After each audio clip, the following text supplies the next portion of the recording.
My experience has shown me even a situation that may not be what I thought it would be, I turned it into an opportunity that landed me where I wanted to be. There's always hope for some new idea, opportunity, connection. It's Right. sort of these moments of putting yourself out there, of making that Yes. connection.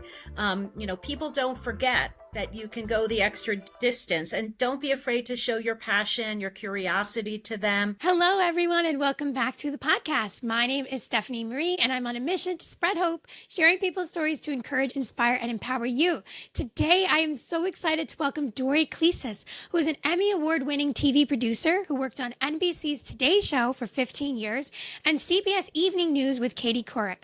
She was a broadcast producer at seven Olympic Games. She's held marketing leadership positions at leading health systems and now serves as the Chief Marketing and Communications Officer for LiveOn NY. I met Dorie as she coordinated a Pix11 segment I was featured in, spotlighting a national nonprofit, and we connected right away as I am so inspired by her story and cannot wait to share it with you.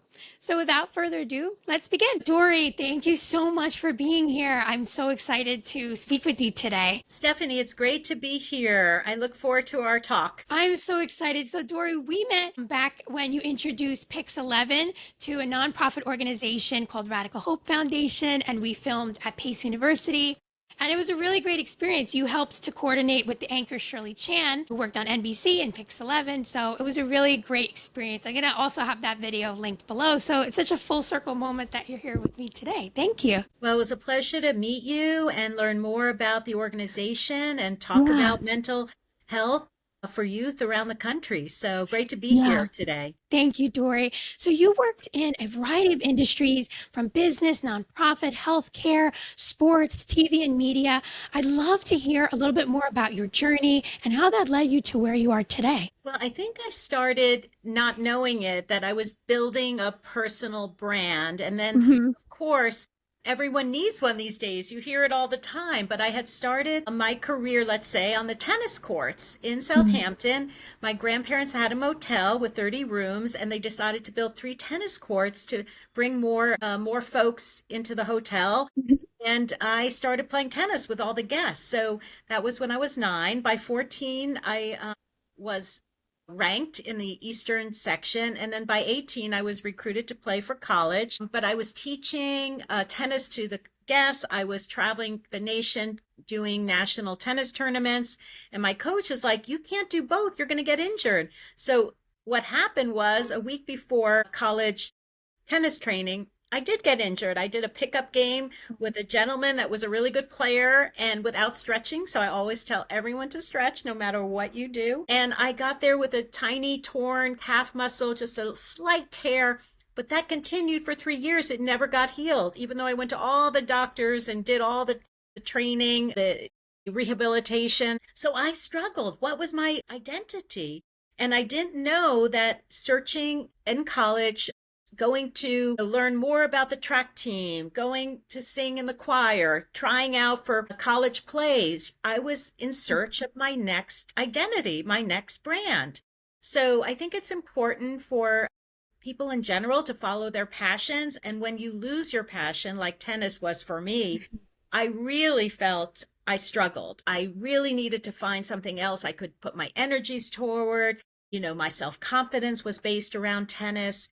And so I searched for something that would take its place. It became journalism. During my freshman and sophomore years, I had a friend who also was interested in journalism, and we plotted to become journalists. And that vision or idea helped me move into a completely different world where my first job was at the U.S. Open, working for Bud Collins as his intern. This was my 3rd year in college. And then he gave me my first real job, helping me get a position at Wimbledon, working as a production assistant. So when I arrived at Wimbledon, I do remember I saw female producers working in the truck, and one mentor said to me, one day you can be like that. And all of a sudden the light bulb went off, and I said, oh my goodness, she thinks I can be a producer and travel the world. And that sort of got things going for me and created a new vision. So moving from a tennis player who really wanted to travel and play, not professionally, but maybe during college, after college, and this vision of being a journalist. So, I want to share with folks that it's not often easy to find your passion or a new passion or create your brand, let's say, as we talk about today. But, I do have some tips and ideas on how to get people launched, and I'd be happy to share some of that with you. That's awesome. And I really think that resonates with people like me and also college students and recent grads, people who are just starting in the professional world, trying to find their footing, trying to tell their own story, create their own personal brand, so to speak. And so, yeah, it's definitely difficult to find really our passion, our likes and dislikes, our interests, and really create our own story as you talk about. And what's your message really for people who are just starting out, really trying to find their career direction, navigating the early stages of their career? Well, I'm going to share some advice that someone gave me. This was over 30 years ago, in terms of what do you read? What do you get up and feel excited about? What are your sort of basic passions? So that is something you can look at. What do you read the New York Times every day? Do you read sports article? And so that's something that can help point you. And then also, if you're thinking about a field, what I was told early on is, you might want to, let's say, go to an event like the Women's Sports Foundation was in New York at the time. And someone said, why don't you go and volunteer for them? So instead of having to pay a ticket, I wrote to them ahead of time and said, do you need a volunteer to help put goodie bags together, help bring folks into their seats, etc.? So I would say, if you're into dance, if you're into banking, volunteer for events, really try to get those internships. Go to events where people are speaking.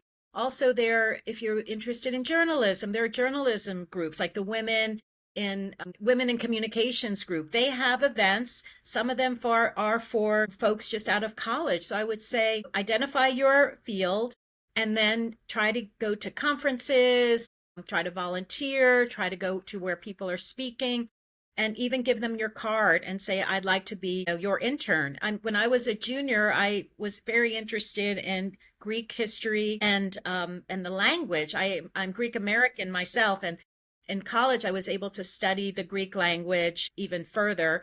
And I was really passionate about that. And I went to a talk in Boston where the ambassador from the Greek embassy in Washington, D.C. was speaking. And I went to the talk. After his talk, I went up to him and said, I'd really like to be your intern for the summer. And he said, okay, tell me your name and get me your resume. Wow. And he's the one that got me an internship at the Greek embassy in Washington, D.C. And I didn't even know him. So it's sort of these moments of putting yourself out there, of making that connection. People don't forget that you can go the extra distance, and don't be afraid to show your passion, your curiosity to them. Try to, connect with as many of those touch points as you can in your field to see what can happen. Yeah, I really like that, Dorie. And I think just it really takes courage to walk up to someone and say, hey, I want to be your intern. But again, there's a saying that it says regret is worse than the fear of rejection. So it's like you're going to regret not doing that, but at least put yourself out there. So I really like that, putting yourself out there, the right surroundings where you want to be. And I would say even really tap into your network. Find people at companies or places you would like to be in, or maybe they're in the field where you desire to be in or you're working towards, and just ask, hey, I'm really interested in the work you're doing. Can I have 10 to 15 minutes to just speak to you? Or even just saying, what is your favorite part about working at this company or being in this field? And people who are really passionate about what they're doing, they're going to be excited to share with you all that they've learned and want to pass it on to someone. And again, like I always say, you miss 100% of the shots you don't take. I love that quote. So I think really putting yourself out there in the right situations, I think is amazing. That's awesome, Dorie. I love that. Informational interviews that you just spoke about are very, very helpful. People can give that 15 minutes over Zoom or for coffee. So very good idea. Now we have technology, LinkedIn, to see who your connections are, reaching out and just seeing if they can offer the 15 minutes. So great advice as well. Thank you. So when we were talking earlier, you said that if you were to have a theme for your life, you said that it would really be reinventing yourself. I really resonate with that. I think that's amazing. I'd love to talk about tangible advice that people can do, especially people who feel lost or stuck, navigating those career changes as you did? And what's your message for people who really want to reinvent themselves, so to speak? Yeah, so the advice I would give is if you feel, let's say, that you're not in the right perfect job or situation, you should not fret. Don't let the anxiety creep in. You know, my experience has shown me even a situation that may not be what I thought it would be ended up, in fact, I turned it into an opportunity that landed me where I wanted to be. So, an example is when I worked as a desk assistant, one of my earlier jobs in New York for the NBC Nightly News. I was there about 4 to 5 months when the manager came up and said, Dorie, NBC GE is going to go on strike. You need to find a new job. I was devastated. I had tried so hard to get this starting position at NBC, and all of our desk assistants had to find a new job. In fact, everyone went on strike who was in part of the union. So what to do? So I started sending out resumes to other TV networks with nothing coming back. I had curiosity about the banking field because many of my friends from school had gone into banking at the time. I ended up getting a position at First Boston Corporation in New York as a banking analyst in mortgage-backed securities. What could be more different than television than mortgage-backed securities? But I asked a lot of questions, and the manager hired me because he said, you asked a lot of questions. So I did that job for a year. And during that time, I learned a lot, but I realized that I definitely wanted to be back in television. So I sent out more resumes and ended up getting a call from the Financial News Network, who thought it was a great benefit that I had worked in a bank for a year. So voila, I was able to get a job back in TV and business news, something I never expected, and learned all about this field when I started. And during that time, I'm like, well, I really want to be in sports, not business news. And I ended up coming up with a niche for sports business, which was big at the time. USA Today had started a sports business area of news coverage. So I ended up covering sports business, doing TV stories on it, even going on air. And then 3 years into that position, I was able to get a job as a producer for the CBS Olympics from 1990 to 1994 on the Winter Olympic unit, covering 2 Winter Olympics in Albertville and Lillehammer, Norway. So Albertville, France, Lillehammer, Norway was a 4-year position.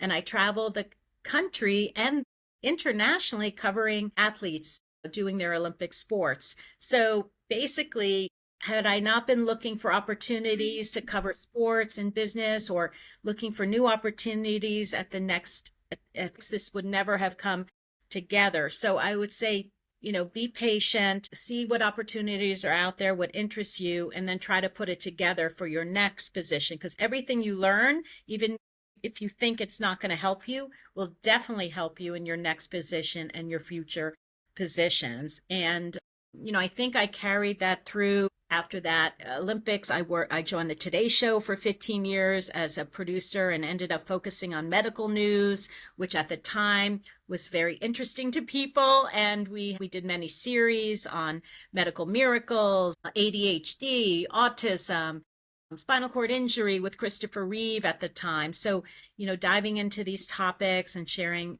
public health information, and then going to the CBS Evening News with Katie Couric for several years.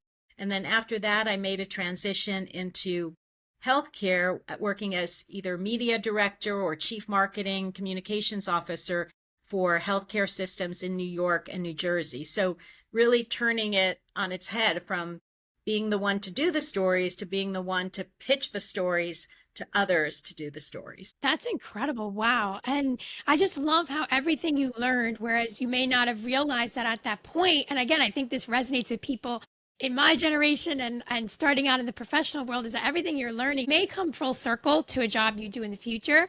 And even if it doesn't, you're just so much better. You're more knowledgeable about all those different areas. It's like you're more well-rounded in those areas and interests, and that's going to help you in whatever field you excel in. So I think that that's a really amazing, like seeing that come full circle for you, Dorie, is really amazing about all these different sectors you worked in, and you really bringing that those founts of knowledge to your next position and your next one, and leading you to where you are today. That's awesome. We've talked reinvention together, and I think earlier on it was harder to take that leap of faith to take a new job or make a decision to do something different. But I have to say it's gotten easier and easier, and now any change I feel open to and welcome to, with less anxiety, kind of going with the flow and trusting it a bit more. For example, I was a producer at the Today Show and I wanted to try going on camera. So I was able to get an internship at a local station, the NBC station in Little Rock, Arkansas. And I put it off and put it off and put it off. And then finally my agent, my producing agent said, "You've just got to do this. You've got to go to Arkansas and see if you want to do this on air." So finally I did it. And when I went there, I said, "What kept me waiting so long? This has been a fantastic experience to be working at a local station, to be in a different state." So after that, I was like, I can do anything. I'll pick up and leave and I won't worry so much about it. And that was a great experience. And then with jobs, you're really entrenched in a job. You don't want to learn a new job, perhaps. But if it gives you more opportunity to learn different skills, for example, I was at Montefiore Medical Center as the VP of Media. But Mount Sinai gave me the opportunity to be VP of Marketing and Media. And because I felt that one person or a team of people should cover both marketing and PR, because it's really so similar, PR flows into marketing, marketing and PR, and there should be sort of, I would say, silos. I jumped at the chance to do both. And that was a 7-year career at Mount Sinai. So I would say if there's an inkling of an opportunity, or if you actually relate to the people that you're reporting to, or a person that you're reporting to, you have a good connection, that's also a sign that you can make something of a new experience. So I would say that that's advice for moving to a different position, let's say. Yeah, definitely. And I think really with everything you've spoken about, taking that leap of faith, not being scared of setbacks or challenges, not being afraid of new opportunities, and really letting that fuel you into your next position. Stage of life. And, you have a podcast called The Pitchable Story, and you also have a resource sheet about the key aspects of pitchable stories. And really, storytelling comes into, personal and professional as well. You really do a wonderful job at bridging that gap with both of them. Let's talk a little bit about your passion for storytelling that came into media, marketing, PR, and also how you help people to find their personal story. Yeah, so my website is DorieKlissas.com, and I have the 10 pitchable story tenets, let's say, where you can chart them out and see what your company or your nonprofit or your organization story is. Do you have the story that can get national attention or can get the attention you need to grow, to raise funds, to increase followers? So we take people through that. I would say the top 3 is your story in the now? Is it connected to a current trend? News outlets love covering things that are connected to breaking news or even trends that are happening. Does your story explain why? Why is important? And finally, is it a wow? Does your story lend itself to people or yourself saying, wow, this is important? So I take people through that. It can be an organization or it can be an individual, a student who is looking to write their college essay. I'm working with several students right now. They tell me that their life is not interesting. And I say, have you done the 10 tenets of a pitchable story? And then I talk with them, and then all of a sudden these incredible nuggets come out, and then we can craft their essays from that. So, we really help people in Dorie Klissas Media go from relevance to prominence with this idea of a pitchable story. We do it marketing campaigns, PR campaigns, but this pitchable story is sort of the truth that we can share with the world. But that's very important. I think people are not aware, they talk about the elevator story or so on, but I think it's important to have it written and have you be able to relay that to others. Yeah, that's so interesting because, when it comes to like that 30-second elevator pitch, I've heard people say before, well, it's hard for me to describe my own self. It's hard for me to kind of summarize my life. Or as you mentioned, maybe people feel like, oh, well, that's not interesting enough to mention, but it is interesting. And I think where some people will say, oh, well, it's easier if someone else recommends me or they tell my story, but you're really the only person, our own selves are the only people that can tell our own stories in the best way. So really figuring that out. And also what you said about storytelling, I think relates to podcasters like myself and also people becoming content creators, influencers, because you really want to, you talk a lot about building that trust with your audience. And you also mentioned choosing what's most relevant and also connecting with that audience on a deeper level. That storytelling is relevant for not only big organizations and corporations, but also people like myself who are just starting out in the media world. I think it's relevant for everyone. Yes, yes, absolutely. So very important. And I'd like to ask you, as I ask all of my guests, what role has hope played in your journey and how do you hold on to that hope today? Well, for me, hope is connected to, I think, creativity, meaning there's always hope for some new idea, opportunity, connection. Someone gave me the advice one time when, I'm starting to build my PR and marketing business, and they said, you're going to be as successful as how creative you are in finding out or figuring out who your clients will be. If you can have some creativity about the possibility of the future, what you want to accomplish, how big you want your company to be, who you want to work with, whose story you want to tell, that can also give you a lot of hope. So I would say that for me, hope and creativity is connected. And if I feel like I'm not being hopeful, I start trying to be creative. What opportunity can I put together for myself, my loved ones, people around me, to create these moments of creation, I guess. Yeah, definitely. And I really love that because me as a creative person, I resonate with that where, I think the hope of it is that you can create your own future. You can create your own moments and memories and opportunities. And like you did, I really love the story of walking up to someone and saying, I want to work here, or I love what you do. And I think that hope is that you can do that. You have the power to write your own story, as we talked about, reinvent yourself. And I think that starts with the power of creativity, that you have that, power to do that, to write your own story, reinvent yourself any day of the week and seize the opportunities that you have before you. And I do have to share with your listeners that sometimes that creation or that idea doesn't go that far. And it's okay to just say, okay, that didn't work. Let me think of something else and not let it affect you. That the example would be, I was pretty open to doing a lot of things when I was young, I have to say. So no one should think like, oh, she just wanted to be a journalist. I had a lot of ideas. I wanted to be a lawyer for criminals, a criminal defense lawyer. So I knew someone in town who was a criminal defense lawyer in Southampton, where I grew up, and he would go to the Riverhead for the courts every day, and I would actually go to the courts to try to knock on his door because he was not returning my letters. And I said, I want to be a lawyer, a criminal defense lawyer. And he said, no, this is not a good field. Don't go into it. And never got a job with him. The other thing I tried was I also had a vision of the shipping industry. I'm, as I mentioned, Greek American.